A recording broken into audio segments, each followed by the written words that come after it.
Halo semua, balik lagi dengan aku Stefani. Dan di video kali ini aku akan melakukan reading wrap up lagi. Kali ini periodenya adalah pertengahan Maret sampai bulan Juni kemarin. Bukunya apa aja? Langsung masuk ke videonya.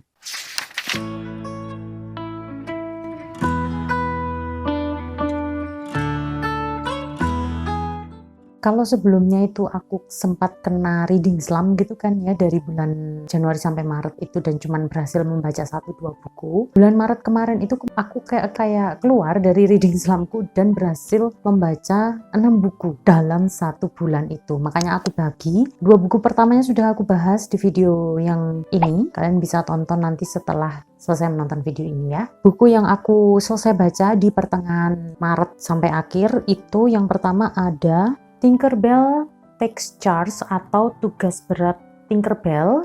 Ini tuh merupakan seriesnya Disney Fairies, ditulis oleh Eleanor Fremont.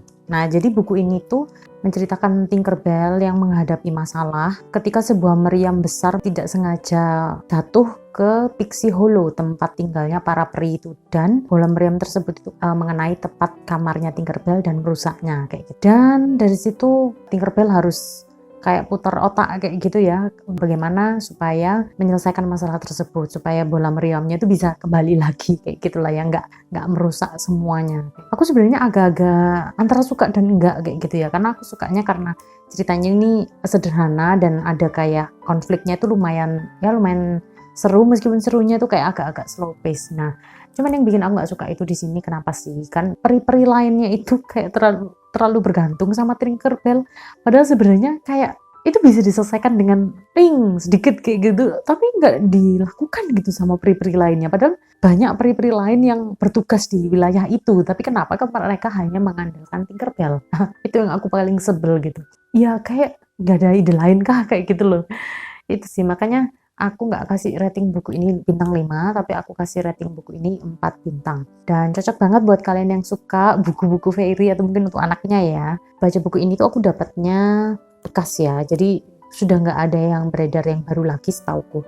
Jadi yang ada yang bekas ini. Kalaupun ada yang baru itu yang versi bahasa Inggris. Buku selanjutnya yang selesai aku baca itu ada Little Red Riding Hood. Ini itu dark retelling, terbitannya penerbit Haru, dan ini tuh ditulis ulang oleh Rumi Meita, diilustrasikannya oleh Ola Melia yang biasanya mengilustrasikan cover-covernya bukunya Kiyoshi Rikako itu. Buku ini itu kan, kalau mungkin kalian tahu ceritanya Red Riding Hood itu ya, di mana anak kecil dia yang suka sekali mengenakan kayak tudung merah, dan dia itu suatu hari harus pergi mengantar makanan ke neneknya, dan di situ dia nggak sengaja bertemu dengan serigala ya, kurang lebihnya kayak gitulah ya, kalian baca sendiri nanti versi lengkapnya kayak gitu. Nah, cuman yang versi ini tuh ada versi dark retelling. Aku pikir pertama dark retelling itu kayak gimana kayak gitu loh, ternyata tuh sungguh mind blowing banget. Aku tuh naruh ekspektasinya tuh kayak segini gitu ya. Ternyata setelah baca buku ini, dia tuh melampaui gitu loh. Kayak, wah,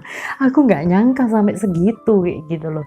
Ini lebih dari sekedar kelam sih menurutku, lebih dark banget. Dan ini untuk dewasa 17 tahun plus. Aku pernah bahas buku ini juga di salah satu video vlogku yang kemarin.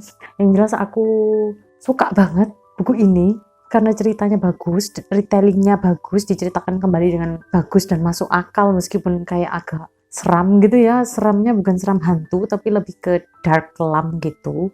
Dan ilustrasinya ini cakep banget. Jadi aku kasih rating buku ini itu 4,5 bintang. Buku selanjutnya yaitu ada The Lottie Project karya Jacqueline Wilson. Buku yang aku baca ini merupakan versi Inggrisnya ya, dari penulis favoritku. Buku ini tuh berkisah tentang anak perempuan berusia 12 tahun bernama Charlie. Dia hidup berdua saja dengan ibunya yang masih muda. Dan suatu hari dia itu mendapat tugas untuk kayak bikin esai atau semacam clipping atau bebas kayak project gitu, membahas mengenai tentang kehidupan zaman Victorian. Makanya dibilangnya The Lottie Project. Lottie ini nama si karakter karakter yang dibuat untuk projectnya si Charlie ini. Cuman yang mau aku soroti dari cerita di buku ini tuh lebih ke konflik background dari kehidupannya si Charlie-nya ini gitu. Jadi dia kan hidup berdua saja ya, kayak single parents gitu dengan ibunya, dan ibunya itu kayak masih muda banget. Di sini itu juga kita bakal tahu kayak problematikanya anak yang usianya 12 tahun dengan hidup dengan single parents, terus kayak konflik-konfliknya ketika si ibunya itu punya pacar baru, kayak gimana dia jealousnya, kayak gitu-gitu lah ya. Terus aku tuh bisa bilang buku ini tuh cukup bagus gitu loh, karena kalian bisa melihat sudut pandang dari permasalahan yang dihadapi anak usia 12 tahun seperti itu gitu. Yang jelas buku ini cocok dibaca usia 10 sampai 12 tahun. Kayaknya mereka masih bisa paham dengan cerita-cerita yang di sini gitu. Jadi aku kasih rating buku ini 4 bintang. Buku selanjutnya yang aku selesai baca itu adalah ini, buku ilustrasi The Pirate Stew karyanya Neil Gaiman, ilustrasinya oleh Chris Riddle. Ini tuh salah satu buku anak yang aku tahu dari Kak Diah, salah satu editor apa translator ya, translator sih, Kak Diah itu translator di penerbit gitu, dan aku suka banget. Jujur aku nggak expect apa-apa gitu kan waktu baca buku ini gitu. Ternyata bukunya ini cukup fun, cukup lucu ceritanya, dan buku ini tuh ilustrasinya luar biasa sekali. Nanti aku akan zoom untuk kalian biar tahu detailnya. Jadi buku ini tuh mengisahkan tentang kakak beradik, anak-anak gitu ya, yang suatu malam mereka itu harus ditinggal pergi oleh kedua orang tuanya gitu kan, dan mereka itu dijaga oleh seorang neni atau pengasuh, yang ternyata pengasuhnya itu koki dari kapal bajak laut. Nggak tahu ya gimana ceritanya kok bisa dapat pengasuh seperti itu gitu, tapi yang bisa aku bilang itu dia seru karena selain ada kayak unsur-unsur masakan-masakannya gitu, ternyata itu kalau kalian lihat di sini kan banyak ya.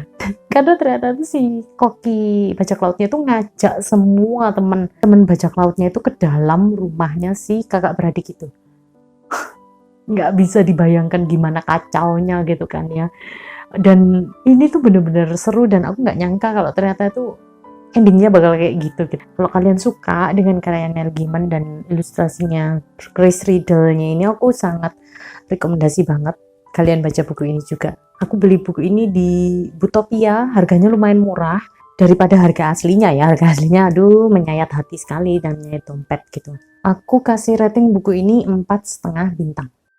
Buku selanjutnya yaitu adalah The Last Spellbreather karyanya Julie Pike. Aku sudah pernah bahas buku ini di live diskusi barengan sama salah satu teman Bookstagram juga. Quinara pokoknya namanya. Nanti kalian bisa lihat juga. Buku ini itu aku ikutkan dalam kegiatan baca barenganku bulan April. Bulan April ternyata. Buku ini tuh genrenya ke fantasi gitu ya, fantasi middle grade, dan buku ini tuh mengisahkan tentang seorang anak perempuan bernama Rainy yang dia itu tinggal bersama dengan ibunya di sebuah desa terpencil gitu. Dia itu diharuskan mempelajari ilmu untuk membaca mantra dan kayak diwajibkan untuk menjadi penerus dari ibunya yang juga seorang pembaca mantra. Tapi sayangnya Rainy itu sebenarnya kayak nggak punya minat dan passion gitu di bidang membaca mantra tersebut.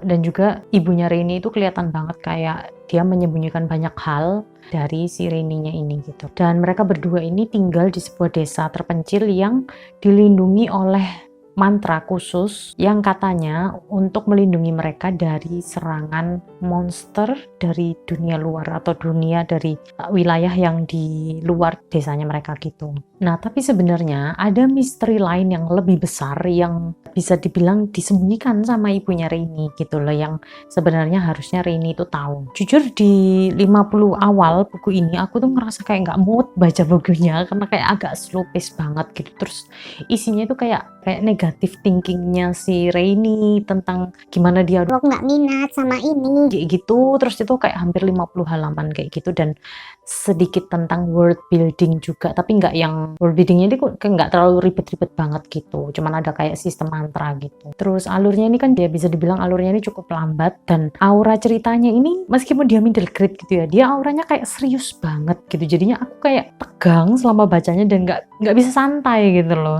Tegangnya tuh tegang serius gitu. gitu loh. Nah cuman setelah dari 50 ke atas sampai akhir itu ceritanya menjadi seru banget sih menurutku. Jadi aku bisa menyelesaikannya nggak terlalu lama. Bisa dibilang aku tuh kurang suka sama karakter-karakter di dalam buku ini, terutama juga si Rainy-nya itu aku kurang suka. Selain dia karena nggak mau jadi penerus, kemudian dia itu kayak ceroboh banget gitu loh. Ya namanya juga anak-anak ya, tapi dia itu terkategori sangat-sangat ceroboh gitu loh. Terus bisa aku bilang apa ya, sistem magic di buku ini tuh menurutku agak rempong ya.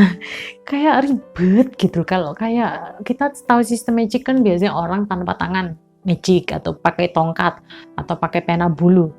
Ini tuh sumpah ribet. Kalau di aku punya kesempatan untuk masuk ke dunia ini dan punya kekuatan seperti ini, aku nggak mau gitu loh, karena ribet banget gitu, terlalu ribet, dan aku mikir kayak ini nggak praktis banget gitu.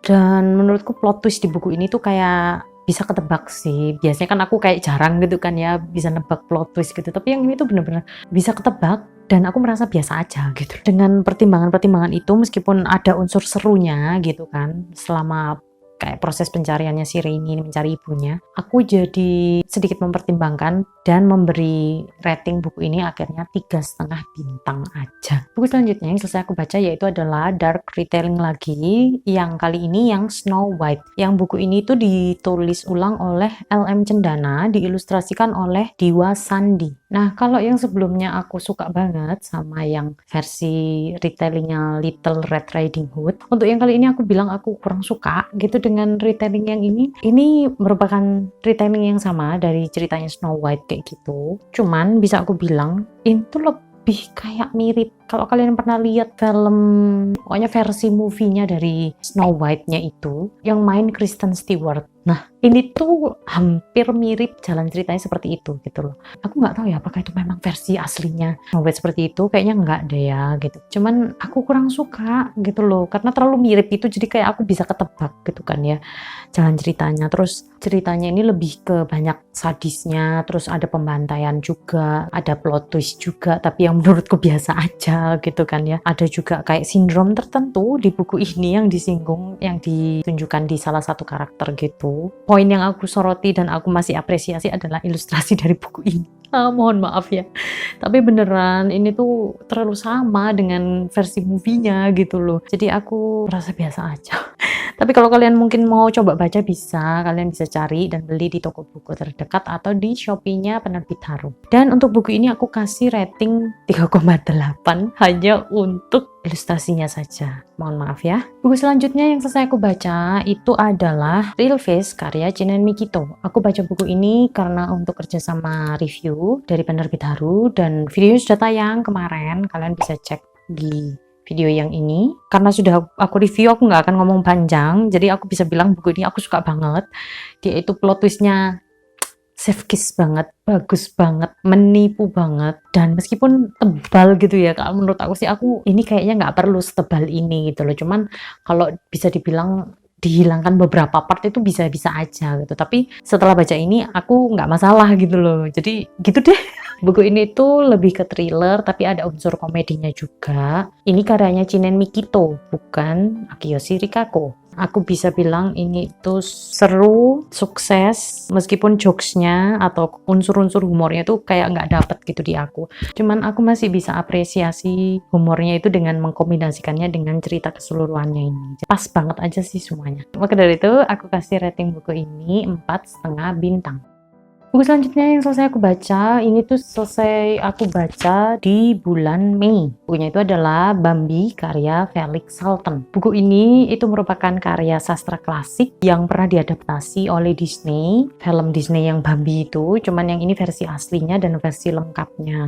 Dan ini tuh lebih gelap, lebih dark, Kayak bajuku lebih dark, lebih gelap gitu kan ya, daripada versi Disney-nya. cuman aku bisa bilang buku ini tuh buku healing karena deskripsi alamnya itu bagus banget. Jujur waktu mau baca ini tuh mikirnya kayak palingan cepet kan ya, ternyata buku ini cukup lama aku bisa menyelesaikannya gitu kan ya, kayak hampir 1,5 bulan kalau nggak salah, karena dia itu sangat-sangat slow pace dan narasinya itu sangat slow banget, menggambarkan alam dan lain-lain gitu. Tapi meskipun kayak gitu bisa aku bilang ini tuh cukup bikin healing ketika membacanya gitu. Jadi aku nggak masalah, dan makanya aku selama membacanya itu cukup enjoy gitu, meski konflik di dalamnya itu nggak terlalu bikin aku kurang terikat gitu loh, sama kurang bersimpati dengan karakter si tokoh-tokohnya di sini gitu. Tokoh utama di sini itu kan karakter anak rusa ini yang bernama Bambi, dan gimana kita itu bisa melihat kayak progres dia dari dia ketika baru lahir sampai dia menjadi seorang rusa jantan, istilahnya pemimpin lah ya, seperti itu. Kalau kalian melihat buku-buku dengan sudut pandang hewan itu, kalian agak nggak bisa memahaminya gitu, kenapa mereka berbuat seperti itu gitu, kenapa juga hewan gitu kan. Cuman bisa aku bilang ini tuh bagus, beberapa orang mungkin akan suka dengan gaya cerita dan cerita seperti ini gitu. Makanya aku kasih rating buku ini itu 4